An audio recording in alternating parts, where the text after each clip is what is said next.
Tonight, the two greatest words in sports take center stage. Game 7. Aha. Will the Oilers complete one of the biggest comebacks in modern-day sports history, or will the Florida Panthers salvage their first ever Stanley Cup? Questions will become answers in about 5 hours, barring a lot of overtime. Welcome to the Ultimate Hockey Show. In advance of Game 7 of the Stanley Cup Final between the Edmonton Oilers and the Florida Panthers, my name is Michael Gill, joined by Rich Petty. Good evening, Rich. How are you? Very good. How about you? Pretty good. We have a hockey game tonight. We got some trades to talk about. This week is going to be crazy for hockey. The draft is Friday night. A Jets top prospect wants to be traded. Rumors have it he's already been traded. It just hasn't been announced yet. We'll talk about that. Calgary has gone from a retool to a rebuild. We'll talk about that as well. And a trade that has all of Winnipeg going, ha ha, told you so. And Winnipeg Jets fans seemingly full of a lot of air in their tires over this subject matter being traded again. We'll talk about that over the next hour, but first with the top story, and boy oh boy, if you would have told me 10 days ago that we'd be talking about a Game 7, I'm not sure I would have believed you, but yet, here we are. Yep. Your thoughts?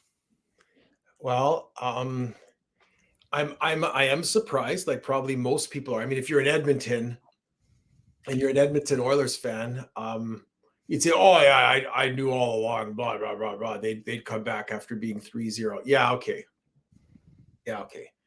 I just looked it up today. It's only happened 9 times before in hockey history in the playoffs that a team down 3-0 has come back to force a Game 7. And that's not just Stanley Cup Final, that's that's all the rounds, right? So all the rounds, because back 100 years ago or 90 years ago, there weren't 4 rounds like there are now. But just it's only happened 9 times that a team has gone down 3-0 and then forced Game 7. And out of those, there's only been 2 other times before this year. Out of the 9, 2 have been in the Stanley Cup Final. And that was the Leafs and the Red Wings in 42 1942 and 1945. Yeah. And in 42, they won. Like the Leafs came back and won. And in 45, they didn't.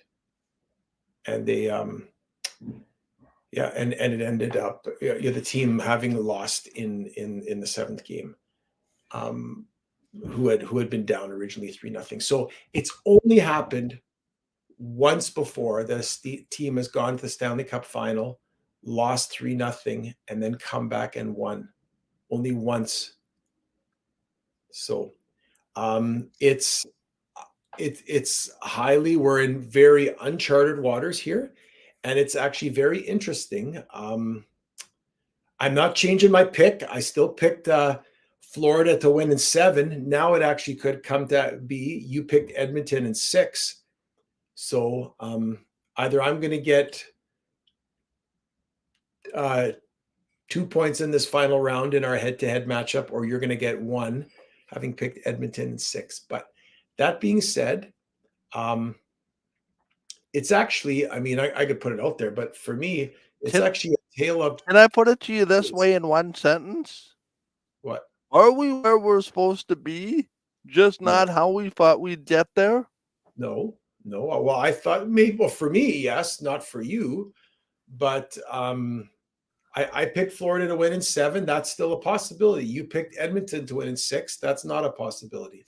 So, but I'm going to say this. I think it's interesting because it's been 2 weeks since this series started. The first week, pardon? 2 weeks to play 6 games. Well, yeah, or now 7 games. But I'm just saying it was 2 weeks ago that the Yep. series started, maybe even a little bit more, maybe 15 days, 60. I don't know how it's all worked out. 13 days, 14. I'm not sure the calendar. I don't know when the first game of the Stanley Cup Final was. I don't know the date, but I'm just saying, roughly speaking, with the extra day for travel that they've put in there, it's been at least 15 to 14, 15 days since the series started. Maybe more, maybe 16 days. So It'll be the 16th day. It started 2 weeks ago Saturday. Saturday. Okay, so it's 16 days today, right? To me, it's interesting because the first week of the series, Florida was, you could say, okay, there were times where Edmonton played a little bit better. Maybe in the first game, Edmonton outshot Florida, and Bobrovsky was a star when they won 3-0. But then for the next three games, or for the first three games, you could argue Florida was the better team, and they deserved to be up 3-0. Yeah, there's some points here and there where Edmonton played better. Okay, fine. But they were by far the better team. Bobrovsky was the better goalie. The next three games, Bobrovsky hasn't been that good, and Florida hasn't been that good, and they've allowed Edmonton to run all over and to score in their power play, and Florida hasn't had a lot of offensive pushback. They haven't played well offensively, and haven't played well enough but defensively. And Edmonton's really controlled the play the last three games, and that's why Edmonton's won three games. So it's really going to be now for Game 7. It's going to be, do we see the Florida team that played the first three games? Then Florida will win.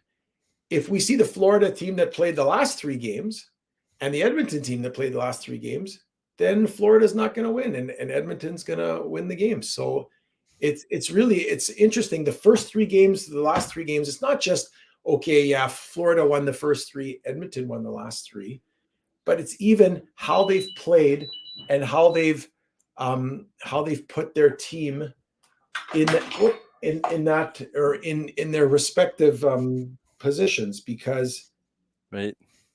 it's really been a tale of three games, and it's really going to be interesting to see can Florida finally now, after three games, push back again and start playing the way that they know how to play, and force Edmonton to play against them? Or is Edmonton going to be able to push back on Florida, say, nope, we got lots of confidence in our goalie and in our stars, and we're not going to let you get anything, and we're going to push back on you? Well, then Edmonton's going to win. So Do we have a discussion about what legacies look like depending on this game? what? On discussion of what? On legacies, like what legacies look like player and coach and team legacies in a series like this. No, it's one series. There's no legacy. This doesn't help the Draisaitl McDavid legacy if Edmonton wins, and it doesn't crown Florida or Paul Maurice's legacy if Florida wins. It's one series. It's a great story. I think it's great if Edmonton wins. It'll be a great story, one in 100 years in terms of coming back and winning. Yeah. But if McDavid and Draisaitl never win a cup again, I don't think it has anything to do about legacy. I don't. It's just one series. You got to look at legacy. You got to look at multiple cups and multiple and long careers and multiple things. So I don't think it has anything to do with legacy. It's going to come down to, can Edmonton play the way they've played the last three games? They'll win. And to me, it's really, what's really interesting is that Florida has really allowed Edmonton to push on them, or Edmonton's allowed to push. Like the Edmonton team that's played the last three games, that's not the team that played the first three games. Like, No, I don't know, not even close. I don't know what's happened with Edmonton, and it's not to do with Skinner. I mean, Skinner's played well. Like he's played well the first 3 games. He didn't play awful the first 3 games, and he's played well the last 3 games. But he's not the superstar. He's not the reason Edmonton's won. The reason Edmonton has won is because for something that they've done, the last 3 games they have played as a team that's just pushed Florida around, which is shocking to me. That part is shocking to me. How Edmonton has pushed their will on Florida. I never thought that would happen. Like I thought if Edmonton's the other interesting part to me in games. Let me finish. Just let me finish. Yeah. Edmonton winning was never going to be about pushing their will and pushing in my mind before the series started.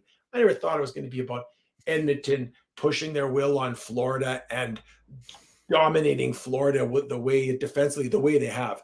I thought if Edmonton wins the series, it's going to be because their power play just outshone Florida's penalty killing for 4 games, and they were able to score 2-3 goals in those games on the power play, and they won because of their special teams and because of their skill.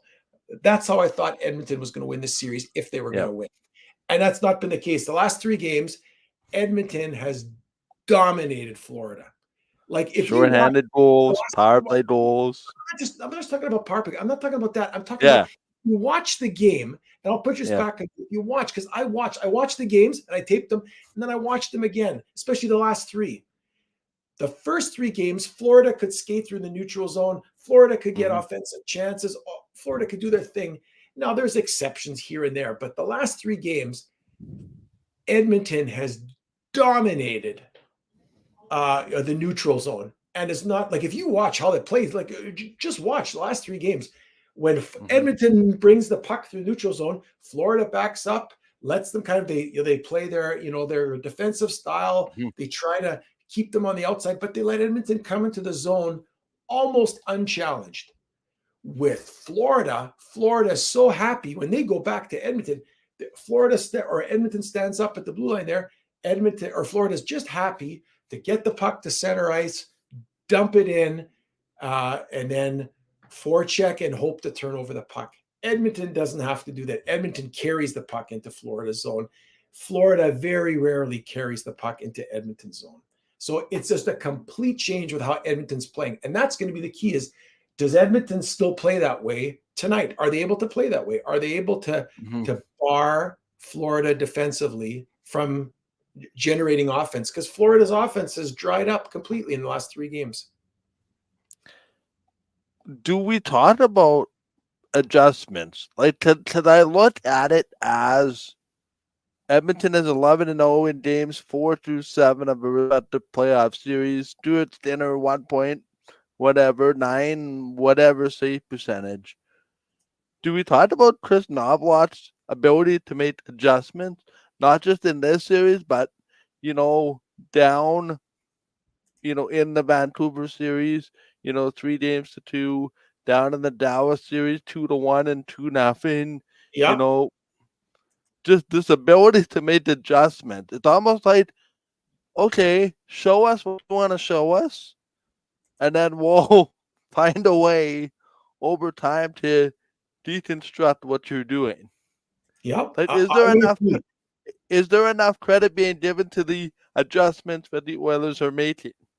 Yeah, they've given lots of credit to Edmonton and to the coaching staff. I agree. But what shocks me is Florida, okay, they won 3 in a row. Then Edmonton comes out in game 4. Okay, you can I as a fan of Florida, or as the outside looking in, I could say, okay, Florida, they kind of mailed it in. They want to win on home ice. Okay, they mail it in. They don't come with their A game. Maybe even the coaching staff of Florida says, okay, fine. We let Edmonton have their big 8-1 win on home ice in game 4. Okay, fine. Now we're coming back to our ice. And away we go. And Edmonton, or Paul Maurice and the staff in Florida, I'm just stunned that they have done nothing. Well, I shouldn't say they've done nothing. I know they've done something, but it hasn't worked. Because you could say, you could throw game 4 away, But game 5 Mm-hmm. and game 6, you've had lots of time because you're traveling. You got an extra day there to look Yep. at video, to figure out a way in between those games. For game 5, I mean, wow, on home ice, and Edmonton just dominated you, Yep. took the crowd out of the game and dominated. Where's your adjustment? Then you come back to Edmonton, game 6, same thing. Now you're on the road, play a road game, nothing, no adjustment, at least that I can see. I'm sure they've Right. thought about it. Just now Well, playing I mean, the one Maurice. adjustment they made was Oposo for Wait, Cousins. wait. I'm not done yet. I'm not done yet. Yeah. You're interrupting me again. Now we Yeah. get to game 7. For the last 2 days, I've heard Florida says, "Oh, we've got a reset. We're ready to go." Blah blah blah blah. Yeah, okay. What's been game 5 and game 6? You haven't Mm-hmm. reset, but now you figured it all out. Let's wait and see. I want to see what happens. I'm not hoping Edmonton wins. Yeah. I want Florida to win. I picked them to win. I'm stunned at how well Edmonton has played after being so lousy, especially defensively. Darnell Nurse and Cece, they brought in Broberg, and he's played. But I'm stunned at what Edmonton has done to adjust, and I give all the credit to the Edmonton coaching staff. But I'm equally stunned at how whatever Florida coaches have done, Lots of days it will maybe. Well, no, but whatever they've done for adjustments, I'm equally stunned that it hasn't worked. Yeah. So, yeah, and it's just like Murray just seems to me from the outside. Oposo for Cousins. Where does that help, right? Like, there's been no change. Like, the Florida power play to me was dangerous in games 1 through 3, but it's been non-existent in games 4, 5, and 6. yeah. They've given up 2 shorthanded goals. Like, I don't know. It's interesting. Now I'll ask this question before we talk about the rest of the hockey news, and then we'll come back to talking about tonight's game at the end.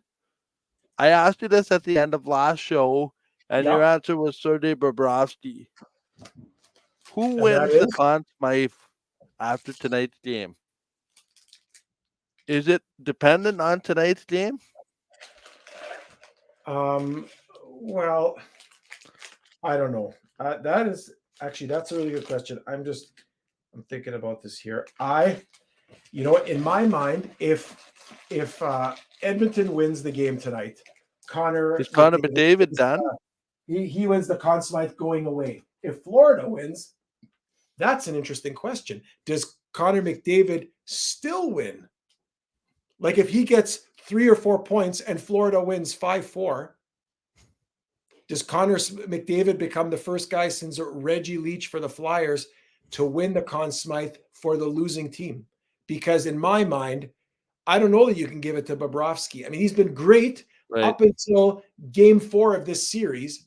Game 4, 5, and 6, he hasn't been that great. Like, if he would have lost game 4 and then Florida wins game 5, I give it to him. If Florida loses game 5, wins game 6, I give it to Bobrovsky. But now in game 7,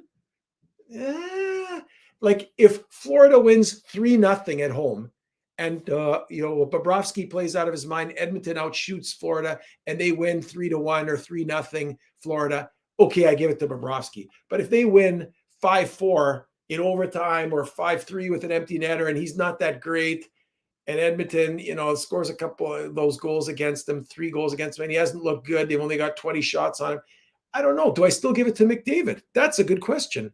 I don't give it to Barkov, I don't think. He hasn't been that outstanding. To me, it's either McDavid, whether Edmonton wins or loses tonight, and on an outside shot, it's Bobrovsky, especially if he plays really well tonight. Then maybe the last 3 games get thrown out the window, and he could win still the Conn Smythe. They could still give it to him. But I could easily see Florida winning game 7 here, and they still give the Conn Smythe to McDavid. How about you?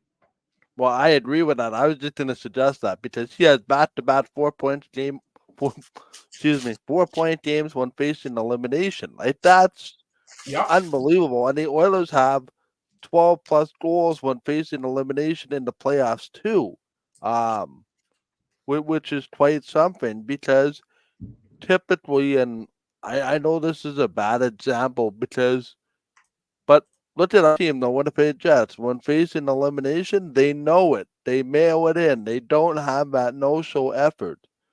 To me, we've seen Edmonton's best game when facing elimination. Whether it was Vancouver, whether it was 2-0 to Dallas, whether it was in this series down 3 games to none. They're like, to me, McDavid wins it. And if we're having this discussion a week ago and this is game 5 and Bobrovsky makes, 31 saves, then you can throw game 4 out the window. I'm not sure it goes to Sergei Bobrovsky for Florida after the last 3 games, particularly with the 5 and 4 goals against average in the respective games. Yeah, But again, it was explained to me quite interestingly as well as this way. If Florida wins tonight, the 3-0 comeback is not a story. The story is the Panthers win in 7. They correct. were the first to 4 wins. Games 4, 5, and 6 are basically thrown out the window. Correct. It's, And I don't think anybody cares who wins the Conn Smythe. I don't think if they give it to Connor McDavid and Florida wins, I who don't think cares? Florida cares. And you know what? Honestly, I don't think Connor McDavid cares either. Do you think Reggie Leach cared that he won the Conn Smythe, but his team No. lost? After losing Game 7 in heartbreaking fashion. Nope. So to me, the only way this is a story is if Edmonton wins the game. Correct. It's not a story to me. The story becomes Florida wins in 7 if Florida wins the game. Right. But I don't think, honestly, I don't think players care about who wins the Conn Smythe. No, It's I a don't. nice feather in a cap. But to me, all they care about is winning the cup. That's all Yep. that matters. And unfortunately, a lot of careers are defined by that, especially when it comes to does this person get in the Hall of Fame? The question is, how many championships? That is the Wow. telltale sign. I think McDavid and Draisaitl get into the Hall of Fame regardless of if they ever win a Stanley Cup or not. That has nothing to do with anything. Right. But for most people, like McDavid and Draisaitl, they are 2 of the best players in the world. Maybe 2 out of the best 4 right now. Well, you could argue they're the 2 best, period. Who's better than them? Okay, well, we can have that discussion. But the bottom line is most people, most players do not get considered for the Hall of Fame without the Stanley Cup caveat. Because most players aren't Connor McDavid and Leon Draisaitl. Right. Okay. Yeah. And Okay. most players aren't Sidney Crosby either. Or Alex Ovechkin or take your pick, Steven Stamkos, Nikita Kucherov, Andrei Vasilevsky, yada, yada. You get my point. Yeah. But anyway, we'll come back to the hockey game with our picks in just a little bit. There was some major news that broke between the games. Obviously, the NHL allows their non-playoff teams to do some business on non-game days, and boy, last Wednesday was business. Starting with Calgary sending Jacob Markstrom to Jersey for a first-round pick, and defenseman Kevin Bell, the first rounder, is conditional on a top 10 provision. If it is a top 10 pick, New Jersey I keeps think it it's to a top 10 2026. pick protected. Yeah. Yep, there is a scenario in which, and it's very, very unlikely, that the Calgary Flames could wind up with 4 first-round picks in the 2026 draft, which just makes one's head blow. Nonetheless, in my mind, this shifts Calgary from a retool to a rebuild. Agree or disagree? They'll find a goalie. Was Markstrom the difference? Let me ask you, is Markstrom the difference? Like, to me, you tell me, is Markstrom the difference for Calgary almost making the playoffs or being the worst team in the league? Like, how great was Markstrom? He was largely responsible, from my mind, for keeping them in it most of last year. Okay, but they didn't make it. So, listen, I think this whole, like, goalies are great, but, I know the Jets have Hellebuck, but look at the Oilers. Stuart Skinner. They bring in Jack Campbell. They pay him this big money, and he's a bust.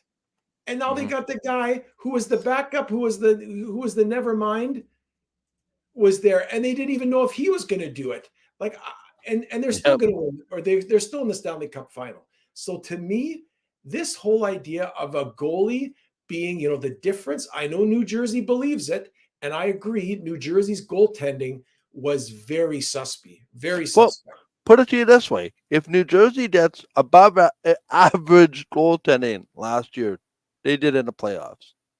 And they don't make this trade. Correct. You're right. If they get into the playoffs and they maybe even get into the second round and they get knocked out in the second round before the semifinals, they don't make this trade. They go with the guy that they have in place. The reason they're doing this is because what's his name? Jack. What's his They name? have Jake Allen, Jack and then Hughes. they have No. But Jack Hughes has called out his team and called out yeah. his Yep. management and ownership to say, we're not going to win with the team we have as currently constructed. Mm-hmm. I wish somebody on the Jets had the guts to say that. Nobody says that out loud, but it's true. The Jets, as constructed, cannot win in the playoffs, and the New Jersey Devils, as they were constructed with the goaltending they had, could not win in the playoffs. Now they have a chance. If Markstrom just plays even average Markstrom, he's better than how these guys have played that they've had up until now. So for them, it's a great move because they're not going to get there. You can't keep doing the same thing with the same players and hoping to have completely different results. It doesn't work. And the Jets do that and they get the same results. New Jersey says, nope, we're flipping the switch, and they do something different. Good for them.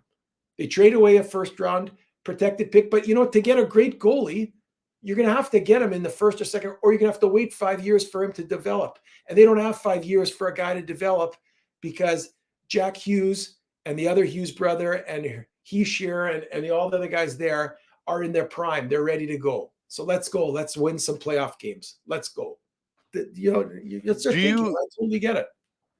But here's the thing: I don't think you can win without good goaltending in the playoffs. Look at the Exactly. Jets. Look at even New Jersey with their goaltending. It wasn't even enough to get them in the playoffs. Right. We talked about Stuart Skinner. When it counts, a goal against average under 2. That's good goaltending. Now, is good goaltending at the cost of $6 million? That could be debated, right? But it's not about, again, to me, it's about goaltending and quarterbacks. They run together between hockey and football. Don't look at goals against average. Goals against average is a very suspicious statistic for a goalie because you've got players in front of you that have a huge impact on that. Save percentage is in my mind, a much fairer way of assessing how good a goaltender is. Sorry, which one? Save percentage? Save percentage is much greater than goal. I mean, you got to look at everything: wins and goals against average.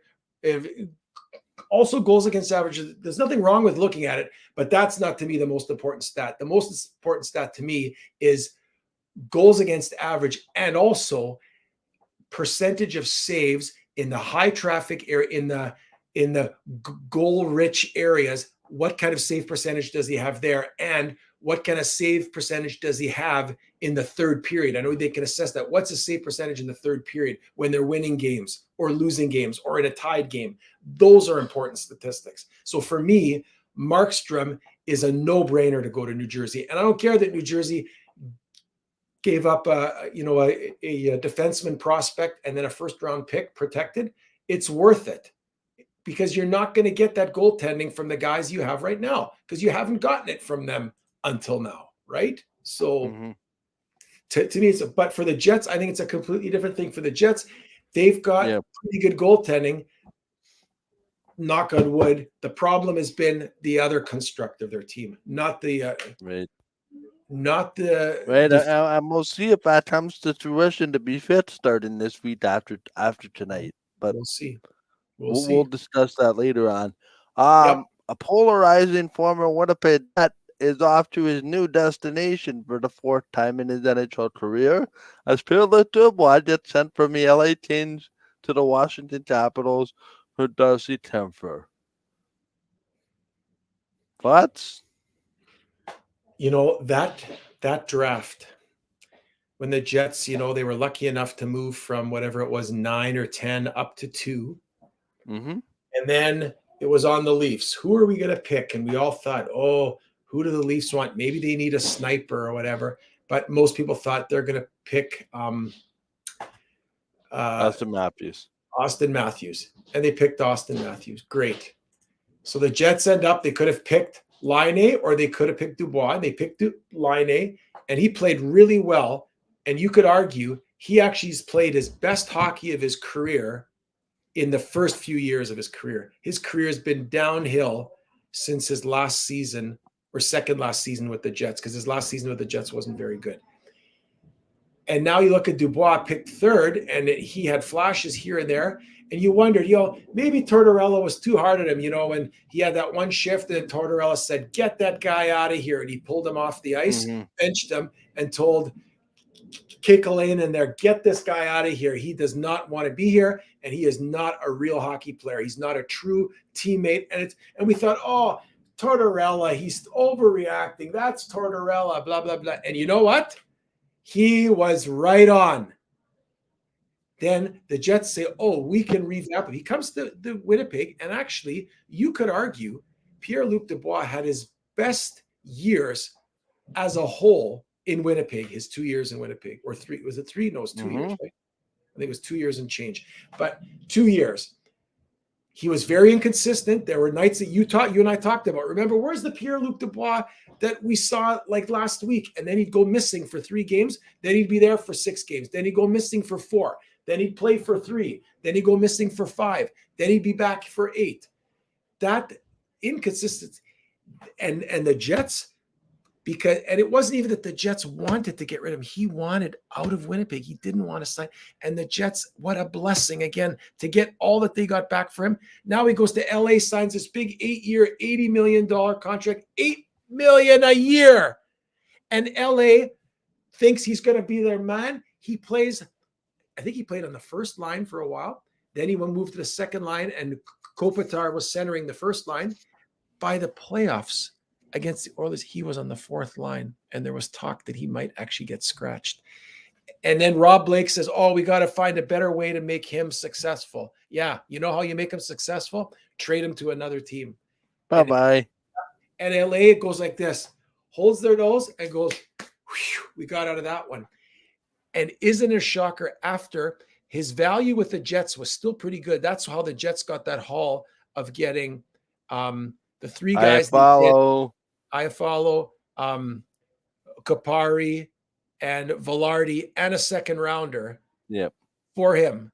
And then a trade or a sign and trade. And to get him, his value is still high. Now from LA to Washington, with that $8 million a year albatross for the next 9 years hung around his neck, $72 million. For a backup goalie. Yeah. He's not even Washington's starter. Correct. But he's making, I looked at the numbers. Dubois got $8 million guaranteed for the next 9 years. Kempfer had $5.5 million a year for the next 3 or 4. So it's about half the amount of term and about 65-70% of what Dubois is getting.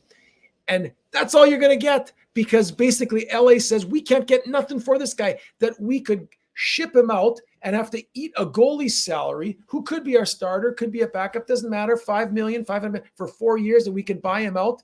That albatross is way smaller than the albatross that Washington has.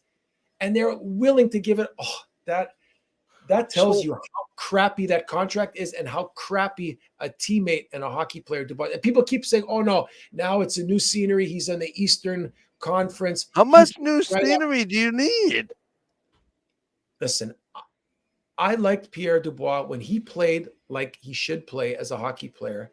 I heard guys talking, he could have been on the Canadian Olympic team. I agree. When he's on his 8th game, he could be one of the top 4 centers for Canada playing on the Olympic team. Not a question. But the way he played last year for LA, he's not even an afterthought. He doesn't even make the 2nd or 3rd list. He's like, he's nothing. He's not even in there. Now he's going to go to Washington. You know what?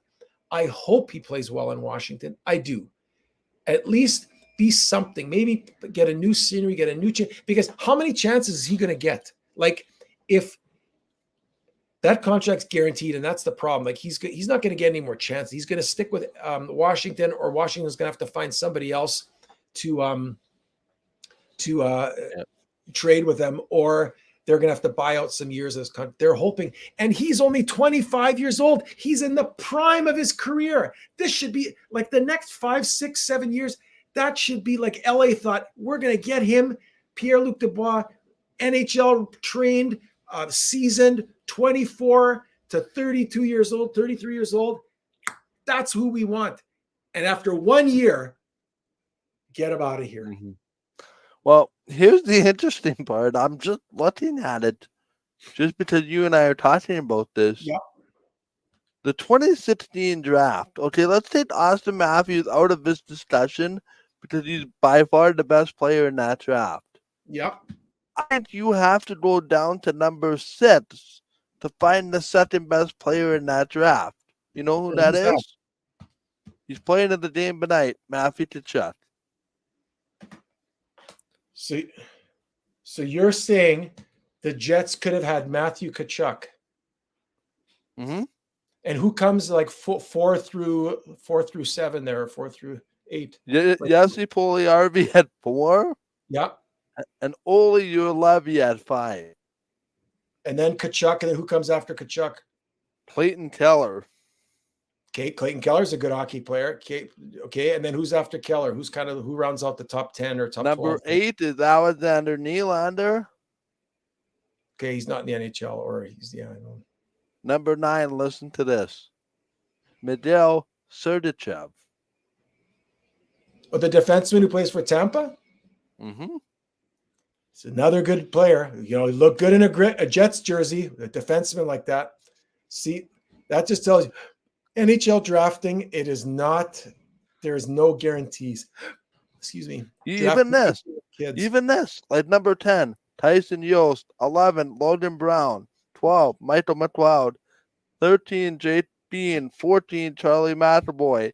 15, Luke Kunin. 16, Jacob Chitrin. 17, Dante Fabro. 18, Logan Stanley. Yep. 19, Kiefer Bellows. Dennis Cholowski at 20. Julian Dolce, 21. German Rubisov, 22. Henrik Bergstrom, 23. Matt Jones, 24. Riley Tooth, 25. Tage Thompson, Red, 40 goal scorer, number 26. Brad Howden, number 27. Lucas Johansson, number 28. Trent Frederick, number 29. And Seth Steele, number 30. That is your first round in 2016. Ouch. It would be so cool to do a show in the off season, like not next week or the week after, but sometime maybe the week before the preseason, and revisit some of these old drafts and do a redraft. Can you imagine if the Jets had Mikhail Sergachev and Tage Thompson in their lineup right now? Oh, as compared to Logan Stanley and well, okay, mind you, they have Velarde, Logan Stanley and nobody. Well, they have Iafallo and Velarde. Well, yeah, but still, yeah, it just shows you hockey drafting of 18-year-old kids is not an exact science. But what's interesting is just that how much the value, like Dubois was traded from Columbus to Winnipeg for the pick above him, a 40 to 50 goal scorer, straight up. Then he got traded from Winnipeg to LA for a mitt full of good players and a second-round draft pick. With that albatross contract now signed, he gets traded to Washington for a backup goalie. I'm shocked that LA, the only reason LA got the backup goalie is because they're eating that salary. If Washington had a backup goalie with a $1.5 million a year contract, he would never be traded for that guy. The only reason that Kemper is going back is because he's got a albatross not as big around his neck, but almost as big as Dubois. Man, is that fallen off the radar. And now look at Columbus here wants to trade Laine. and they're not sure what they're going to get for him because nobody knows. Is Laine? He's got some health issues, like some mental health issues. I think he had some addiction issues. I don't know if it was involved in alcohol or pills or drinking, but there's lots of questions with Laine. Can he score 40 goals again? He could, the right scenario, but maybe not. So what are you going to trade for him? A first-round draft pick and a prospect? And more importantly, what are you going to trade to get that salary? Well, that's what I'm saying. Like to get right, the salary, your value would automatically lower when the guy has a salary above $5 million. I think somewhere around 6. Yeah, but if he could score 40 to 50 goals a year, then he's worth the $6 or $7 or $8 million a year. What I'm saying is, you don't know what you're getting with Laine. Right? No, I agree, and that's if I'm some other team and I could see 5 years see the next 5 years and see Laine being healthy, being happy, health-wise, mentally, and everything else, and he's scoring 40 to 50 goals a year, I make the trade for Laine at his $8 million a year, and I trade a first-round draft pick and a prospect defenseman to get him. Because it's hard to score. I would dare say if he doesn't have any of these issues, he's still in Winnipeg. I don't think he wants to be. None of these trades happen if everything goes kumbaya. True. But again, Winnipeg had a need for a need, I guess. So, I mean, listen, I don't have that big of a problem with the Dubois for Laine trade because Winnipeg needed to get something of significance at the time. It's beyond that, but kind of drives me a little bit up the wall, but that's interesting.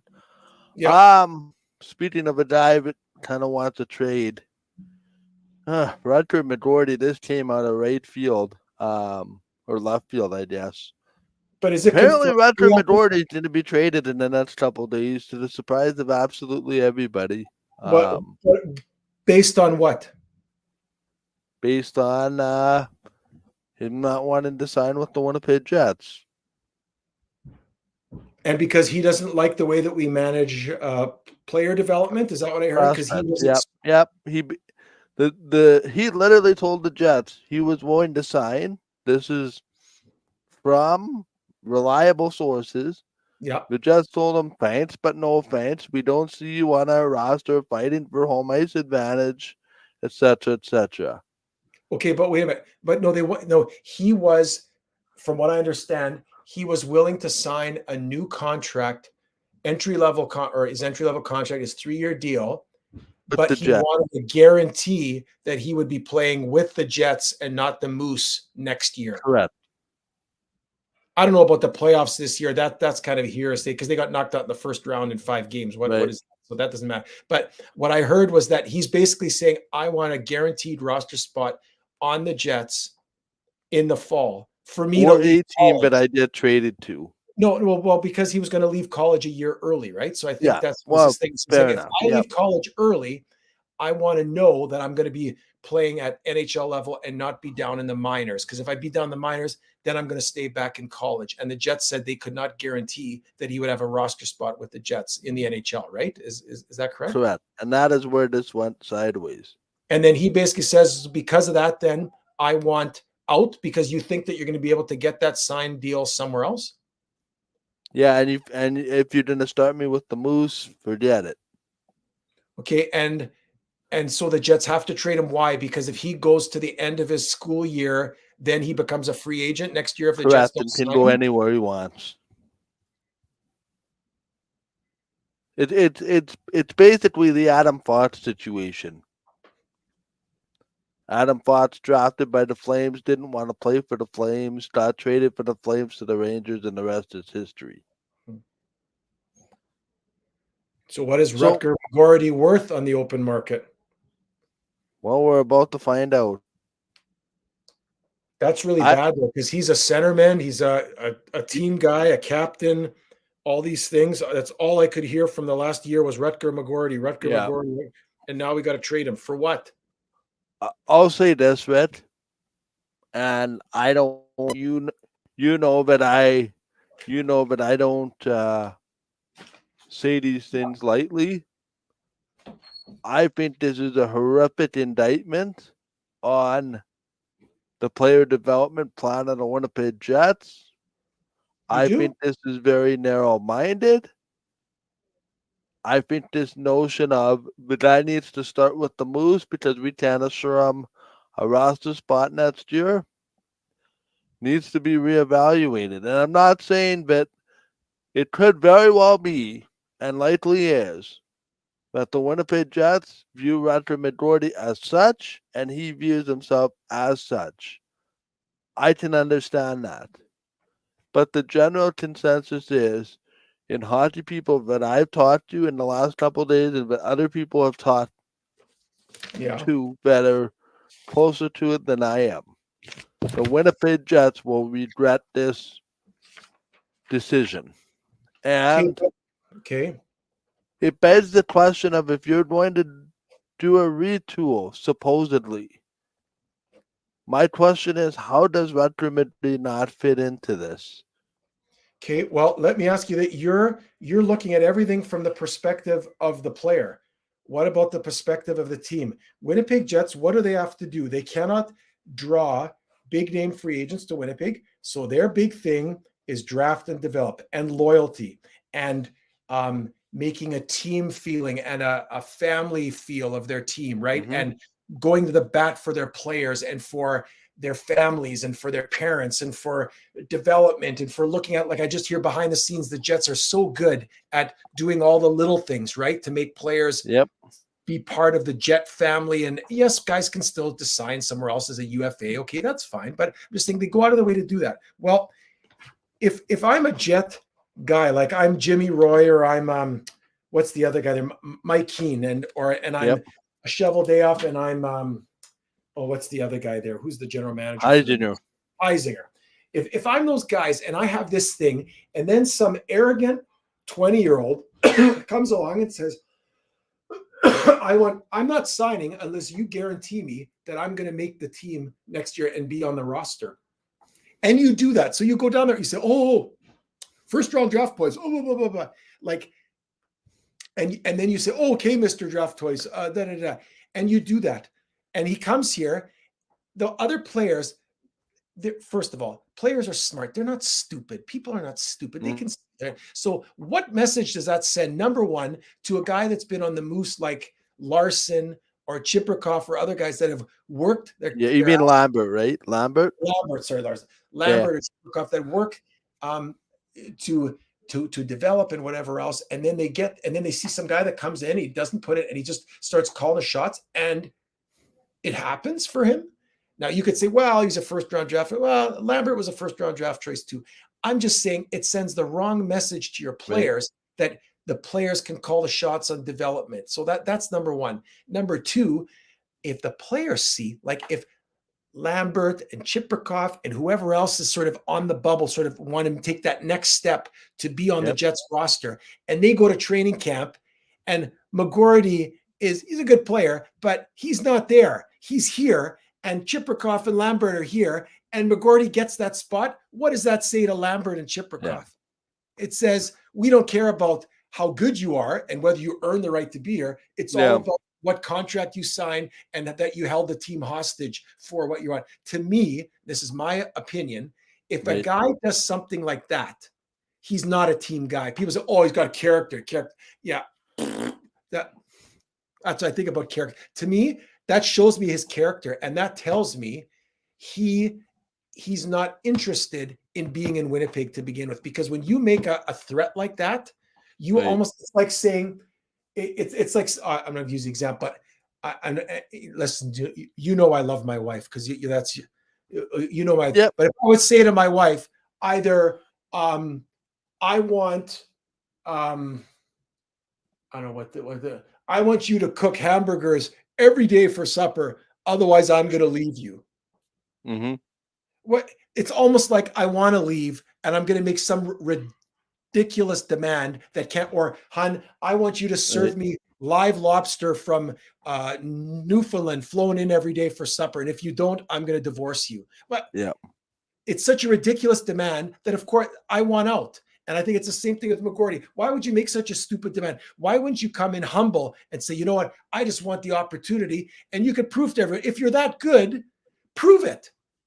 That's what shocks me. And And I'm shocked that the Jets picked this guy. But again, it just shows you maybe the Jets have had the wrong strategy. All of this whole American picking. I mean, they picked Trouba. He wanted out. McGorty, American. He wants out. Like, maybe we need to start picking Western Canadian guys, like more guys like Adam Lowry and Josh Morrissey from Edmonton, Calgary, Saskatchewan, Moose Jaw, Winnipeg. Why not pick some prairie boys that like the prairies and want to be here and understand what it is?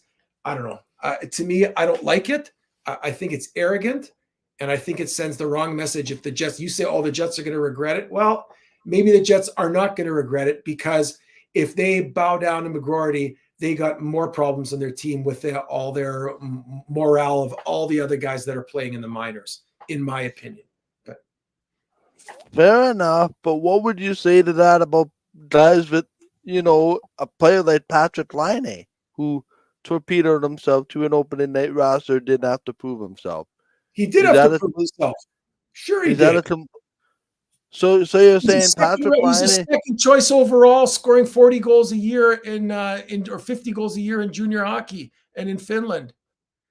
I guarantee you, Patrick Laine was the best right winger, or the second best right winger on the Jets in. So you're saying there's a chance that Laine could have been sent to the Moose if he had a bad camp? He could have been, but he didn't. Right. Well. Yeah, it's just very interesting to me because. But Laine didn't threaten not to sign if he didn't get on the first or on the Jets roster. Fair enough. He signed his deal and then he earned his way. That's what my other question. Say something so stupid like that? That's what I don't understand. He wants out. The fact that he says it or his agent says it tells me he doesn't want to be here. Or his advisor. Yeah. But here's the thing. Like, interesting for me is how can you expect the Jets to get top value when something like this comes out into the public? Like if I'm another general manager and I can say, hey, he doesn't want to play for you, but why should I have to give up a first round pick because I know he wants to play for me? To me, the Jets are dead on arrival with this trade, and I can't see them getting very much, despite. Well, I beg to differ. I think they're going to get lots for him because there's going to be a lineup of guys that want him. And a market is what you want. And there's a market for centermen, and there's a market for first-round draft pick centermen. So I think it's going to be no problem. I think they're 100% going to get lots for him. I would be surprised if they get a second round, a first round pick in return for him. So something very close to what they got or what they had to spend on him. In my opinion, that's what I think. So. Yeah, no, fair enough. It'll be very interesting now with the majority, with the Eilers, with everything else going on. That I can't wait till next Monday's show, where we wrap up our season and we're talking about everything that's about to happen, because it feels like Heck is about to break loose with player movement once this game ends tonight. Yeah, and we talked about this. I think the Jets have to change their makeup, and even if I think they will. I like Nick Ehlers. I like him as a player, but yeah, we need to change the makeup of our team. We are too soft. We are not, but that's where Rutger McGorty is the type of player we actually need. So that part about it is not great. But again, I can't hold a gun to a kid if he doesn't want to be here and he makes a statement like that. It's nothing but trouble. A statement like that from a guy that's not even shown up and even come to a training camp. The arrogance of that, it just makes me want to throw up. So to me, if that's what actually he wants, I think the Jets get rid of him. I don't want him here. Boom, gone. So, but anyway. And then is there can you place a value on trading the guy like that? Well, if you get a first round pick in return for him, I think what was he overall? Like 16, 18, 14? So I don't know what he was, but yeah, never. Like a mid first rounder. So if you get like a like an 11th pick overall or 14th pick overall in return for him, great. Then you go, Yeah. you Well, go pick someone. it's interesting. Very quickly, Rhett, I gotta get moving here because I got a viewing party to get to for Game 7. And I Yep. want to make it there before puck drop. So we'll You still end the think show like Edmonton's gonna this. win? Sorry? You still think Edmonton's going to win? Yeah, I still think Edmonton's gonna win, and I'm gonna end up with this. You're sitting with Florida. Pitt score, Conn Smythe winner. I'm going to pick Florida. I mean, it's probably not going to happen just because Edmonton has all the momentum, but I'm not jumping off the Florida bandwagon after being on it for the whole playoffs. So I'm still picking Florida. They're going to win. I think they're going to win 4-2 with an empty netter. And I think Connor McDavid is going to be the first player since Reggie Leach back in 1975 or whatever it was to win the Conn Smythe on the losing team. My pick. Game won't be close. 6-2 Edmonton. McDavid wins the Conn Smythe. The cup comes back north. Well, we'll see. We'll see. This has been the penultimate ultimate hockey show. That's Rick Petty. Clearly displeased with this series at 0.7.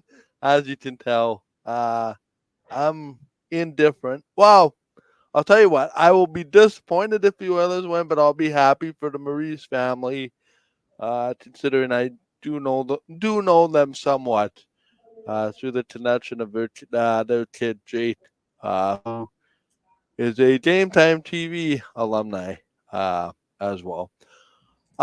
We'll be back next Monday. Rhett, does that sound good? I know you're jetting off to parts unknown, but I'd like to do a free agency recap before we see everybody out for the summer. Well, next Monday would be a free agency recap, a draft recap, and a Game 7 recap. It's going to be all the above, right? Yep. Canada Day next Monday. Okay. Sounds good. We will think the time will be 6 o'clock. It depends if I'm in transit from somewhere on the weekend, but we'll be in touch. For Red Petty, I'm Michael John saying enjoy Game 7. Thank you very much for watching, and we will see you shortly. That's Monday on Game Time. Thanks so much for watching.